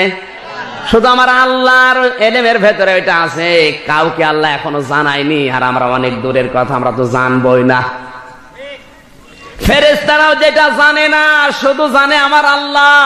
ওইটা কি, ওইটা এখন জানতে হবে। ওইটা না জানলে আপনার জীবন ব্যর্থ। এই কথা বোঝা যাচ্ছে না? ওটা যদি আপনি না জানেন, আ'লামুর ব্যাখ্যা পড়েন, ফি জিলালিল কোরআন, তাফসিরে বাইজাবি, নাসিরউদ্দিন বাইজাবি রহমাতুল্লাহ আলাইহি আ'লামুর ব্যাখ্যায় দিয়েছেন। তুমি যদি ওইটাই না জানো, কিসের দল করো, কিসের ক্ষমতা তোমার, পৃথিবীর মালিক হও, ওইটা যদি না জানো আল্লাহ কি কারণে তোমাকে বানাবে, ফেরেশতারাও কিন্তু জানে না। জানে? ওইটা যদি এখন না জানেন আর যদি মারা যান, আপনার খবর আছে। এই আ'লামুর ব্যাখ্যা এইটা, যদি না জেনে মরেন আপনার কি আছে? শেষ করে দেব? 12টার পরে কথা বলা ঠিক হবে না, তারপরে এই আয়াতটা শেষ করা দরকার। আমার আজকের বিষয়, আলোচনার বিষয় মরণের শিক্ষা। শুধু গরু ছাগলের মতো মরে গেলেই হবে না। আজ বাংলাদেশে মানুষ মারা যায়, আমরা নিজেরাও জানাজা দিয়ে আসি। মানুষ মারা যায় যখন, নবী বলেন একটা জ্বলন্ত হেদায়েত রেখে যায়। এটা মানুষ মারা যাওয়ার পরেও যদি তোমার হেদায়েত না আসে, তুমি বুঝবে তোমার কপালে হেদায়েত নেই। ওই বিষয়টা আজকে আছে। সারা জীবন কিন্তু মানুষ মাটি দেওয়ার সময় দোয়া পড়া হয়, দোয়া হয় না? ওই আয়াত দিয়ে মাটি দেওয়া হয়, কিন্তু কি আছে আয়াতের ভেতরে কোনোদিন শুনিও নাই ও জানিও না। শুধু ইমাম সাহেব বলে, সবাই বলেন বিসমিল্লাহি ওয়া আলা মিল্লাতি রাসূলিল্লাহ মিনহা খালাকনাকুম ওয়া ফিহা নুঈদুকুম, মরণের পড়া পড়তেছে। কি আছে ওর ভেতরে? আজকে অল্প কথা, অল্প সময় হলো, আমি আলোচনা করবো ইনশাআল্লাহ। এই কষ্ট হবে? কষ্ট হবে? আল্লাহ কি জানেন ওইটা আবার আগে বলি, কারণ এই ভ্রান্ত ধারণা বাংলাদেশে সবচাইতে বেশি। আল্লাহ যেটা জানে ওইটা আমাদের জানার খবর নেই, আমরা আছি অন্য ধান্দায়। এবার আসেন আসল কথা বলছেন। ফেরেশতারা যেটা জানে না, ফেরেশতারা মনে করেছিল, একটা ধারণা করে মনে হয় খলিফা আল্লাহ বানাবে জিকির করার জন্য, তাসবিহ করার জন্য। আল্লাহ পাক বলেন ফেরেশতারা জিকির তাসবিহ আমার দরকার না, কারণ জিকির তাসবিহ করার জন্য আমার হাজার হাজার সৃষ্টি আছে। মানে আপনাদের মাওলানা জহিরুল ইসলাম কথা বলছিল, পৃথিবীতে এমন কোন সৃষ্টি নেই যারা তাসবিহ করে না। কার? সাব্বাহা লিল্লাহি মা ফিস সামাওয়াতি ওয়া মা ফিল আরদ। সূরা হাশরের প্রথমে আল্লাহ দিয়েছেন আসমান জমিনে যা আছে সবাই তাসবিহ করে। কার? ওয়া ইন মিন শাইইন ইল্লা ইউসাব্বিহু বিহামদিহি ওয়ালাকিন লা তাফকাহুনা তাসবিহাহুম। সূরা বানী ইসরাইল 15 নম্বর পারা 5 নম্বর পৃষ্ঠা 4 নম্বর লাইনের 6 নম্বর রুকুর 44 নম্বর আয়াতের মাঝের অংশে আছে এটা। আল্লাহ পাক বলেন এমন কোন সৃষ্টি নেই যারা আমি আল্লাহর তাসবিহ করে না, কিন্তু তাদের ভাষা তোমরা বোঝো না। এই যে বাতাস বলছে, কার জিকির করছে? আল্লাহ। আসতে বলেন আল্লাহ। এই যে নদীতে পানি কুলু কুলু করে বলে যায়, কার জিকির করে? আল্লাহ। পাখি কুহু কুহু করে, কার জিকির করে? এই যে ঘড়িটা ঢন ঢন করে আওয়াজ দিচ্ছে, কার জিকির করে? আল্লাহ বলেন ওদের ভাষা তোমরা বোঝো না, কিন্তু জিকির সবাই করে আল্লাহর। তাহলে আল্লাহ জিকিরের দরকার আছে? আরে ভাই, জিকিরের দরকার থাকলে তো আমাদের বানাবে না, জিকির তো করছে। জিকিরের অভাব আছে? হাজার হাজার সৃষ্টি আল্লাহর জিকির তাসবিতে লিপ্ত। এমন এমন ফেরেশতা আল্লাহ বানিয়েছে কিয়ামত পর্যন্ত সুবহানাল্লাহ পড়বে, কিয়ামত পর্যন্ত আলহামদুলিল্লাহ পড়বে, ও কিয়ামত পর্যন্ত রুকু দেওয়ার জন্য রুকুই দেবে, কিয়ামত পর্যন্ত সেজদায় আল্লাহ ফেলে রেখেছে সেজদায় দেবে। এমনকি বাইতুল মামুরে যে মসজিদ, আল্লাহর নবী বলেন ৭০,০০০ ফেরেশতারা তাওয়াফ করছে, নামাজ আদায় করছে। একবার যদি কেউ নামাজ পড়ার সুযোগ পায়, কিয়ামত পর্যন্ত আর ওই মসজিদে জায়গা পাবে না। কত ফেরেশতা! জিকির আল্লাহর অভাব আছে? তাসবিহ। জোরে বলেন, আল্লাহর কোন জিনিসটা দরকার ওইটা কিন্তু আল্লাহ বলেন নাই। এই জন্য আল্লাহ জানিয়েছেন ইন্নী জাইলুন ফিল আরদি খলিফা, আমি জমিনে পাঠাবো কি? জোরে বলেন। আল্লাহ যদি এখানে দিতেন ইন্নী জাইলুন ফিল মাদারিসি খলিফা, যে মাদ্রাসায় খলিফা পাঠাবো, তাহলে আপনি মাদ্রাসায় হুজুর হয়ে কিছু তালিমাতি দিলে আপনার দায়িত্ব শেষ। কি আল্লাহ যদি বলতেন ইন্নী জাইলুন ফিল মাসাজিদি খলিফা, যে মসজিদে খলিফা পাঠাবো, তো মসজিদে বসে বসে কিছু জিকির আজগার করলে, এই মসজিদ ওই মসজিদ ঘোরাঘুরি করলে আপনার দায়িত্ব। আল্লাহ যদি বলতেন ইন্নী জাইলুন ফিল খানকা খলিফা, খানকায় খলিফা পাঠাবো, তাহলে আপনি খানকায় বসে বসে শুধু জিকির করলে আপনার দায়িত্ব। কথা বোঝা যাচ্ছে না? আল্লাহ ওই সমস্ত নাম না দিয়ে ফিল আরদি দিলেন কেন? আল্লাহ বলেন আগে জমিনে যা, কারণ তোকে খলিফা বানিয়েছি জমিনের। আজ বাংলাদেশে খলিফা যারা জমিনে আছে, এখন কেউ আটরশির খলিফা, কেউ চরমনার খলিফা, কেউ ফুরফুরার খলিফা, কেউ দেওয়ানবাগের খলিফা, এমনকি জামা কাপড় সেলাই করে ও খলিফা। সব এখন খলিফা হয়ে বসে আছে। এর নাম তো খলিফা না। তুমি আটরশির খলিফা হয়ে বগল বাঁচাও, তোমাকে তো আল্লাহ আটরশির খলিফা হয়ে দরবারে আস্তানায় মাজারে বসে বসে হু হু করার জন্য আল্লাহ পাঠায়নি। আল্লাহ পাঠিয়েছে কোন জায়গায়? জোরে বলুন। জমিনে আল্লাহর খলিফা আমরা এখন নেই, আমরা বিভিন্ন পীরের খলিফা হয়ে বসে আছি। কারণ জমিনে আল্লাহর খলিফা যারা আসবে তারা মায়ের খাবে। কথা বলুন। জমিনে থাকলে মায়ের খাওয়া লাগে, এই জন্য আমরা নেই। এখানে একটা গুরুত্বপূর্ণ তথ্য আছে, বললে আপনার আবার রাগ হয়ে যাবে, তারপরও বলা দরকার। এই কথাটা অনেকে জানে না। আয়াতটা কিন্তু কমন, কিন্তু এর ভেতরে যে কথাগুলো আছে মানুষ জানেই না। কান লাগান।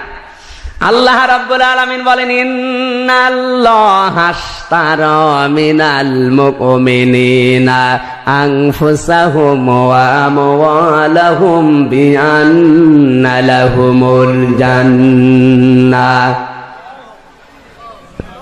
আয়াতটা কিন্তু আমি এতদিন পড়েছি বুঝি নাই, কালকে রাত্রে কেবল বের করলাম। এর ভেতরে যে কথাগুলো আছে আমি এতদিন জানতাম না। হুজুর যা বলেছে আমি তাই বিশ্বাস করতাম। কোরআনে কারিমের তাফসীর গবেষণা করে করে দেখেন না, এসবই উল্টা পাল্টা লাগে। সূরা মায়েদা 11 নম্বর পারা 3 নম্বর পৃষ্ঠা 9 নম্বর লাইনের 111 নম্বর আয়াত, এটা বাড়ি যে এখনই মেলাবেন। আল্লাহ পাক বলেন ইন্নাল্লাহ, অবশ্যই আমি আল্লাহ, ইশতারা ক্রয় করতে চাই, মুমিনাল মুমিনিনা মুমিনদের কাছ থেকে। এখানে কিন্তু আল্লাহ একটা বেচা কেনার বিষয় বোঝাচ্ছেন। কিসে? পৃথিবীতে আমরা জানি যে কোনো জিনিস বেচা কেনা করার শর্ত 4টা। কয়টা? কয়টা? একজন বিক্রেতা থাকবে, একজন ক্রেতা থাকবে, একটা মাল হবে, এমনকি ওর একটা মূল্য থাকবে। এ কথা বলছে না কেন? এখানে ক্রেতাকে আরো জোরে, বিক্রেতা আমরা না, কারা এখানে? আমার আল্লাহ দিচ্ছেন ইন্নাল্লাহ আশতারা, অবশ্যই আমি আল্লাহ কিনতে চাই, মিনাল মুমিনিনা মুমিনদের কাছ থেকে। আল্লাহ কিন্তু কাফেরের নাম দেয়নি। কথা বলছে না কেন? এখানে কোন কাফের, মুশরিক, হিন্দু, খ্রিস্টান, বৌদ্ধ কোন মানুষের নাম আছে? কার নাম? তাহলে আপনি যদি কিছু আল্লাহর কাছে বিক্রি করতে চান, মুমিন হওয়া লাগবে। মুমিন না হয়ে যদি মসজিদ বানিয়ে দেন আল্লাহ নেবে? এই কথা বলে না কেন? মুমিন না হয়ে মাদ্রাসা 10 তলা বিল্ডিং বানিয়ে দিচ্ছে, আল্লাহ নেবে? আল্লাহ কিনবে না, কারণ আপনি মুমিন না। অথচ টাকা নেই দেশের দিকে, কত কিছু দিয়ে দিচ্ছে, ইমান নেই। হ্যাঁ, আমি নিচে নামবো। এবার তো বলবেন হুজুর কোন দিকে যাচ্ছেন? তাকান তো আয়াতের দিকে। আল্লাহ কেন মুমিনের নাম দিল? আল্লাহ মিনান নাস দিতে পারতো না? মিনাল ইনসান দিতে পারতো না? যে মানুষের কাছ থেকে আমি কিনতে চাই, তাহলে যে সে বিক্রি করলে আল্লাহ কিনে নিত। আল্লাহ বলেন সবার জিনিস আমি কিনি না, আমি কিনতে চাই যারা মুমিন। তাহলে এখন থেকে মুমিন হওয়া লাগবে। এই মুমিনের গুণাবলী আছে 13টা। ওদিকে আমার আলোচনা না, আপনারা দেখে নেবেন। সূরা মুমিনুনের প্রথমে আল্লাহ গণনা দিয়েছেন। আমি যেটা বোঝাতে চাচ্ছিলাম, আল্লাহ কিনবে শুধু মালামাল সম্পদ মুমিনদের কাছ থেকে। কি কিনবে? একটা মাল। মালটা কি? আনফুসাহুম ওয়া আমওয়ালাহুম। প্রথম নম্বরে জীবন, তারপরে সম্পদ। কথা বলেন। তাহলে আপনার সম্পদ এবং মাল জান আমার আল্লাহ কিনতে চাই। যদি মুমিন হতে পারেন, এর একটা মূল্য আছে। আমার আল্লাহ একটা মূল্য দিচ্ছে, বিআন্না লাহুমুল জান্নাহ। এই মূল্যটা যেমন তেমন মূল্য না, এটা জান্নাত। কি যেমন তেমন মূল্য? এবার আসেন আমি আপনাদের দিয়ে বোঝাই। ভাঙ্গুরা বাজারে সকালবেলা যাওয়ার পরে যদি দেখেন পচা মাছ, কিনবেন? এতটুকু জ্ঞান নিয়ে পচা মাছ কিনতে রাজি না আপনি? আমার আল্লাহর জ্ঞান কি কম? আমার আল্লাহ আপনার পচা জীবন, পচা মাল কিনবে? তাহলে এমন জিনিস আল্লাহর কাছে বিক্রি করা দরকার যেটা আমার আল্লাহ নিতে চাই। আমার আল্লাহ নিতে চাই কোন জীবন, কোন মাল? বলবো। আল্লাহ রাব্বুল আলামিন বলেন কাদের জীবন আমি কিনতে চাই? বলে ইন্না সলাতি ওয়া নুসুকি ওয়া মাহইয়ায়া ওয়া মামাতি লিল্লাহি রাব্বিল আলামিন। সূরা নাম 8 নম্বর পারা 9 নম্বর পৃষ্ঠা 9 নম্বর লাইনের শেষ নাম্বার রুকুর 163 নম্বর আয়াত রব্বুল আলামিন বলেন, 162 নম্বর আয়াত এটা। আল্লাহ বলেন যারা বলবে আমার নামাজ, আমার কোরবানি, আমার জীবন, আমার মরণ সব আমি আল্লাহর জন্য দিয়ে দিলাম, ওরটাই কবুল হবে। আমার জীবন আমি দিলাম, কিন্তু আমার কোরবানি আমি ওইগুলো নেই। কোরবানি বলতে শুধু পশু কোরবানি না, জীবন চালাতে যা লাগে ওইগুলোই কোরবানি। সুতরাং আমার রাজনীতি ওইটা কোরবানি, আমার পরিবার নীতি ওইটা কোরবানি, আমি যে সম্পদ আদি ভাগাভাগ করবো ওইটাও কোরবানি। সব দেওয়া লাগবে আল্লাহর জন্য, তাদেরটাই কবুল হবে। আজ বাংলাদেশে আমরা সব দিতে পারি না। কিছুটা আল্লাহকে দিয়েছি, কিছুটা আমার বাবাকে, কিছুটা পীর সাহেবকে, কিছুটা আমার স্ত্রীর জন্য। কথা বোঝা যাচ্ছে না? তোমারটা কিনবে কি করে আল্লাহ বলো? কারণ তো পবিত্র নেই। পচা মাছ কিনতে তুমি রাজি না। আমার আল্লাহর অনেক জ্ঞান, উনি যেটা সেটা নেবে না। আগে দেখবে আমার এই বান্দার জীবন কবুল করা যায় কিনা। জানে আল্লাহর রাহে যারা তার জীবন কবুল হয় না। ওয়ালিয়ালামাল্লাহুল্লাযীনা আমানু মিনকুম ওয়া ইয়াত্তাখিযা মিনকুম শুহাদা। সূরা আলে ইমরানের 140 নম্বর আয়াতের মাঝের অংশে আছে আল্লাহ বলেন, সবাইকে আমি আল্লাহ শহীদ হিসাবে মৃত্যু দেই না। তোমাদের ভেতরে যাদের জীবন যৌবন আমার পছন্দ হয়, ওই লোকটাকে আমি শাহাদতের মরণ দান করি। এই দেশে সবার মরণ ইসলামের পথে আল্লাহ নেবে না। ওই লোকগুলোর জীবন আল্লাহর কাছে পছন্দ হয়েছে, যে মানুষগুলোকে ইসলামের জন্য আজ হত্যা করা হচ্ছে। তোমার তো মরণ হয় না, চামড়া জড়ো হয়ে যাচ্ছে, তাও আজরাইল দেখে না। কথা বলছে না কেন? আর যুবক মানুষ টাটকা অবস্থায় চলে যাচ্ছে। আল্লাহ বলেন জীবন যৌবন আমার কাছে পছন্দ হয়েছে। ওয়ালিয়ালামাল্লাহুল্লাযীনা আমানু মিনকুম ওয়া ইয়াত্তাখিযা মিনকুম শুহাদা। তোমাদের ভেতরে সবার জীবন আল্লাহর কাছে কবুল হবে না। কিছু কিছু ইমানদারের জীবন আল্লাহর কাছে ভালো লাগে, ওই জীবনগুলো আল্লাহ তুলে নিতে চায়। আর আমরা উল্টা ধারণা করি, ও দোষ না থাকলে এমনি ওরে মারে। আমি নিচে নামবো? শুধু আয়াত শোনা না, এখান থেকে শিক্ষা বের করেন। আপনি কি দিচ্ছেন আল্লাহকে? এবার আসেন আয়াতের মূল কথায়। জান আর মালের মালিককে জোরে বলেন, কারণ আমরা তো বেঁচে দিয়েছি। জান আর মালিক আমার আল্লাহ হয়ে গেছে।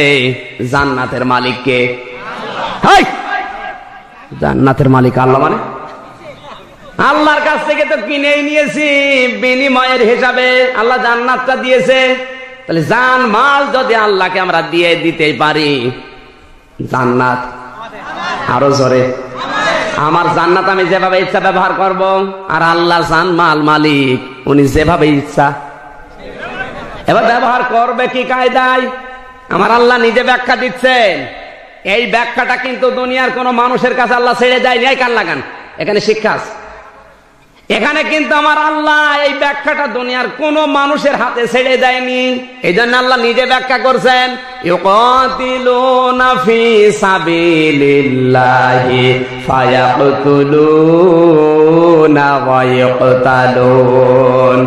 ইউকাতিলুনা কেন দিলেন আল্লাহ? আল্লাহ যদি ইজাহিদুনা দিতেন, এবার যারা আলেম আছে তাদের বলছি, ইজাহিদুনা আল্লাহ কিন্তু দিতে পারতেন যে জিহাদ করো, বলতে পারতেন না? ইজাহিদুনা যদি আল্লাহ দিতেন, যে যে দলে আছে ওই দলের দিকে টেনে নিয়ে যেত। যারা তাবলীগ জামাত করে ওরা বলতো ঈমান আমলের মেহনত করা, যারা পীরের মুরিদ ওরা বলতো জিকির করে আত্মশুদ্ধি করা, যারা আজ ইসলামী আন্দোলন করে ওরা বলতো মারামারি করা। কথা বলেন, যে যেই লাইনে আছে ওই লাইনে টেনে নিয়ে যেতে আল্লাহ রাস্তাকে। আল্লাহ এই জন্য ইজাহিদুনা দেয়নি। আল্লাহ বলেন ইউকাতিলুনা ফি সাবিলিল্লাহ, ওই জানমাল আমি আল্লাহর রাস্তায় ব্যয় করবে। কোন ভাবে জানো? যেহেতু ফি সাবিলিল্লাহ, রাস্তা কার? আল্লাহ। এই রাস্তায় তুমি কি করবে? মেহনত, আত্মশুদ্ধি, মারামারি, আন্দোলন কি করবে? আল্লাহ ইউকাতিলুনা শব্দটা পড়েন, ইজাহিদুনার ব্যাখ্যা ৯৯টা হয়, কিন্তু ইউকাতিলুনার অর্থ একটাই। ইউকাতিলুনা মানে কতল করা, মোকাবেলা করা। কথা বলেন। আল্লাহ বলেন মারামারি করতে হবে আমার রাস্তায়, কারণ এই রাস্তাটাই। আর আমরা নাম শুনলে নাক সিটকাই। আল্লাহ বলছেন ইউকাতিলুনা ফি সাবিলিল্লাহ, আমার রাস্তা মারামারি করা লাগবে। আর মারামারি করতে আসলে কি হয়? এজন্য আল্লাহ প্রথম দিয়েছেন ফায়াকতুলুনা, আগে মারবে, ওয়া ইউকতালুন এরপরে মরবে। আগে মার খাবে তা না। আজ আমরা সারা বিশ্বের দিকে তাকান, আগে কিন্তু মায়ের খাচ্ছে। মায়ের আমরা দিতে পারি? আরে মায়ের মানে শুধুমাত্র এই লাঠি দিয়ে মারা না, শুধু গুলি মারা না, শুধু অস্ত্র দিয়ে মারা না। মায়ের মানে অনেক রকম মায়ের হয়। আজ মিডিয়া গুলো দিয়ে পৃথিবীর ইহুদি, খ্রিস্টান, মুশরিক যারা আছে আমাদেরকে মারছে। ভারতের ৩৬টি চ্যানেল বাংলাদেশে এখন চলছে, আমাদেরকে মারছে না ওরা? পরিবারগুলা ধ্বংস হয়ে গেল। আমরা কি আমাদের চ্যানেলগুলো ওদের দেশে চালাতে পারি? আল্লাহ বলেন আগে মারবি এরপরে মরবি। ওরা চ্যানেল দিয়ে তোদের মারে, ওদের মিডিয়া দিয়ে, ওদের পত্রিকা দিয়ে, স্যাটেলাইট দিয়ে, প্রযুক্তি দিয়ে তোদেরকে মারছে। তোরা আগে মার ওইগুলো দিয়ে, এরপরে মর। আর আমরা ওইগুলো নেই, আমরা আমাদের দুনিয়ার কাজ ওইগুলো। ওরে শয়তান, দুনিয়ার কাজ যদি হবে, বিশ্বনবী নিজে প্রযুক্তি ব্যবহার করেছেন সর্বপ্রথম। নবুয়ত পাওয়ার পরে লাল কাপড় উড়িয়ে দিয়েছিলেন পাহাড়ে। এটা কি মিথ্যা কথা? বেদায়া নেহায়া কিতাব পড়েন, আর রাহিকুল মাকতুম, আসহাবুস সিয়ার, সিরাত বিশ্বকোষ, সিরাত ইবনে হিশাম। পড়াশোনা তো করে না। কোন বাবা কি বুঝিয়েছে ওইটাই মনে করে যে একেবারে আল্লাহর উপরে। আপনি পড়েন তো এই কিতাবগুলো কি লেখা আছে? বিশ্ব নবী সর্বপ্রথম প্রযুক্তি ব্যবহার করলেন, লাল কাপড় উড়িয়ে দিলেন। কি কাপড়? এই মিথ্যা কথা এটা। লাল কাপড় কেন উড়ালেন? ওই সময়ের প্রযুক্তি ছিল লাল কাপড়। কারণ ওই সময় যদি কেউ লাল কাপড় পাহাড়ে উড়িয়ে দিত, মানুষ বুঝতো যে লোকটা বিপদে আছে। সবাই এক জায়গায় এসে জিজ্ঞাসা করতো কি হয়েছে ভাই আপনার? নবীজি চিন্তা করলেন মানুষ এক জায়গায় করা দরকার নাকি? লাল কাপড় উড়িয়ে দেওয়ার সঙ্গে সঙ্গে কাফেররা সব এক জায়গায়। আল্লাহর নবী বললেন তোমরা জানো না একদল সৈন্য বাহিনী পাহাড়ের পেছনে, তোমরা যদি আল্লাহর কালিমা মেনে না নেওয়ার আক্রমণ করবে। এক জায়গায় মানুষ জড়ো করে নবী তাওহীদের কালেমার দাওয়াত দিলেন। আজ আমি এখানে কথা বলছি, খুব বেশি হলো ৫০০ লোক। এটা যদি আজ ইউটিউবে দিতে পারেন, ইন্টারনেটে, ফেসবুকে, পত্রিকায়, স্যাটেলাইটের মাধ্যমে প্রযুক্তি ব্যবহার করে যদি আপনি ছড়িয়ে দিতে পারেন, এই কথাগুলো মুসলমানের কাছে তামাম বিশ্বে পৌঁছাতে ১ মিনিটও সময় লাগবে না। নবী যদি প্রযুক্তি ব্যবহার করতে পারে ইসলাম প্রচার করার জন্য, আর আমরা করতে গেলে হারাম হারাম। এজন্যই তো ওরা প্রযুক্তি হাতে নিয়েছে। আজ একটা মিডিয়া, একটা চ্যানেল, একটা স্যাটেলাইট আমাদের হাতে নেই। আমরা হারাম হারাম বলে ছেড়ে দিচ্ছি, আর ওরা ওইগুলো দিয়ে আমাদের মারছে। আমাদের পরিবারটা জাহান্নাম। যে পরিবারই মনে করছেন হুজুরের পরিবার ভালো আছে, সব পরিবারগুলো আজ ভারত দখল করে নিয়েছে। বাংলাদেশ আজ ৪৩ বছরে যেটা পারে নাই, ভারত এই ৫ বছরে এই স্টার জলসা, স্টার প্লাস দিয়ে বাংলাদেশটা ঝলসিয়ে দিয়েছে। হুজুরে কি আর না হুজুরে কি, সারাদিন বসে বসে মেয়েরা এখন ওই সিরিয়াল দেখে। আর স্বামী আসলে প্র্যাকটিস করে, তুমি জানো না তোমার মেয়ে হয়েছে কিরণমালা আর আমি কটকটি। মেয়েগুলো এখন কি কিরণমালা, তাকান ওদের পোশাক হয় ওই রকম। বিশ্ববিদ্যালয় উন্মুক্ত জায়গা, আমি যদি এগুলো নাই জানি তো মানুষকে সতর্ক করবো কি দিয়ে? আমি যদি মসজিদের ভেতরে খানকায় বসে, আল্লাহ যেখানে আমাকে পাঠায়নি ওই সমস্ত জায়গায় বসে হো হো করে, আমার দায়িত্ব হবে? আল্লাহ পাঠিয়েছে জমিনে, জমিনে থাকা লাগবে, কি হচ্ছে ওইটা দেখো। আর জমিনের দিকে তাকান, সবগুলো জালেমদের হাতে। এই যে ইসলামিক ফাউন্ডেশনের যে ডিসি, কি নাম যেন, শামীম মোহাম্মদ আফজাল বললে গোনা হবে, ওর নাম মোহাম্মদ বললে কবিরা গোনা হবে। কুলাঙ্গার। ফেসবুক যারা ব্যবহার করে, ইন্টারনেট এখনই ঢোকেন, ইউটিউবে আমার মোবাইলে আছে। এই যে বাংলাদেশের চলচ্চিত্র জগতের নায়িকা পরিমণি, ওর নিজের ছোট মেয়ে। চিন্তা করেন তো ভাই, বাংলাদেশের ইসলামিক ফাউন্ডেশন, শেখ মুজিব ইসলামী ফাউন্ডেশন গঠন করেছিল জনগণের কাছে যেন কোরআন হাদিস পৌঁছিয়ে যায়, আর তার একটা মহাপরিচালকের মেয়ে বাংলাদেশের সিনেমা জগতের নায়িকা। আপনি কোন জায়গায় কি সুবহানাল্লাহ পড়ছেন? আপনি দোষ তো শামীম আফজালের না, দোষ আমাদের। কারণ আজ আমরা জমিনে নেই, কেউ খানকায়, কেউ মসজিদে, কেউ মাদ্রাসায়, কেউ দরবারে, আর ওরা জমিন ফাঁকা পেয়েছে 180 মাইল বেগে চালাচ্ছে, মন মতো জমিন চালাচ্ছে আজ। এই জন্য উল্টা পাল্টা বুঝবেন না, জমিনে থাকা লাগবে, নয়তো আপনার জীবন যৌবন আল্লাহ কবুল করবে না। আল্লাহ পাঠিয়েছে সেই জায়গায়, ওই জায়গায় আস। ওরা বলে আমরা জমিনে নেই, আমরা খানকায়, কারণ জমিনে গেলেই মার খাওয়া লাগে। একটা নবীর জীবন দেখান জমিনে এসে মার না খেয়ে আপেল খেয়েছে দেখান। আর আমরা জমিনে আছি, এমন জমিনে শুধু মুরগির রান আসে। তোমার এটা জমিন না। ওই যে কাপড় চোপড় সেলাই করলে কি বলে জানো, ওই খলিফা। আমরা কে আল্লাহর খলিফা? এসব ভণ্ডামি হয়তো কেউ বুঝতে পারছে না, কিন্তু উপরওয়ালা যে জমিনে থাকবে না, জমিনের যে দায়িত্বগুলো পালন করা দরকার। আল্লাহর নবী জমিনে থেকেই রাষ্ট্র গঠন করেছিলেন, জমিনে থেকেই প্রশাসন তৈরি করেছিলেন, জমিনে থেকেই তার সংস্কৃতি ছিল না, এই সমস্ত ছিল না। জমিনে থেকেই তার প্রশাসন ছিল, জমিনে থেকেই তিনি চিকিৎসক ছিলেন। পৃথিবীতে বিশ্ব নবীর উপরে বড় চিকিৎসক আসবে আর? তোমার একটা MBBS ডাক্তার নেই, FCPS ডাক্তার নেই, একটা বৈজ্ঞানিক নেই, একটা ইঞ্জিনিয়ার নেই, একটা DC বানাতে পারো না ছেলেকে, একটা BCS ক্যাডার বানাতে পারো না, কি দিয়ে জমিন চালাবা তুমি বলো? খালি মসজিদের কোনায় বসে হো হো, ওরে শয়তান, তোমার পাঠিয়েছে ওই জায়গায় আল্লাহ। তাহলে আল্লাহ এখানে ফিল আরদি না দিয়ে ফিল মাসাজিদে দিতে পারতো না?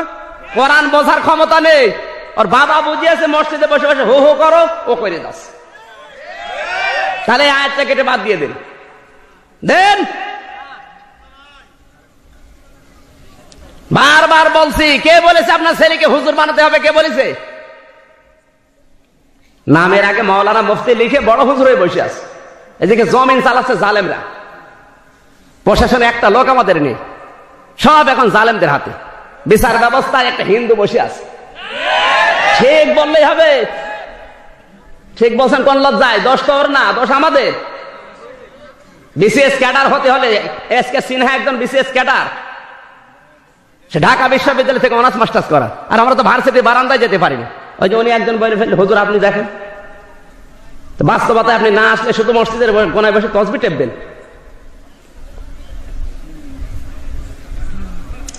হুজুর কিছু জানে না, হুজুর ভার্সিটির মাল, সব খবর হুজুর কাছে আছে।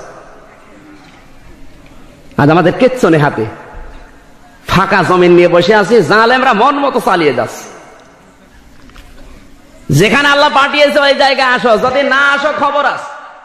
আপনি যাই মনে করেন, 23 নাম্বার পারা, 13 নাম্বার পৃষ্ঠা, 9 নাম্বার লাইনে, 4 নাম্বার রুকু, 26 নাম্বার আয়াতের প্রথম অংশে আল্লাহ দিয়েছে। তাফসিরে তাবারিটা দেখবে, তাফসিরে মনির বাংলায় পাওয়া যাচ্ছে সব।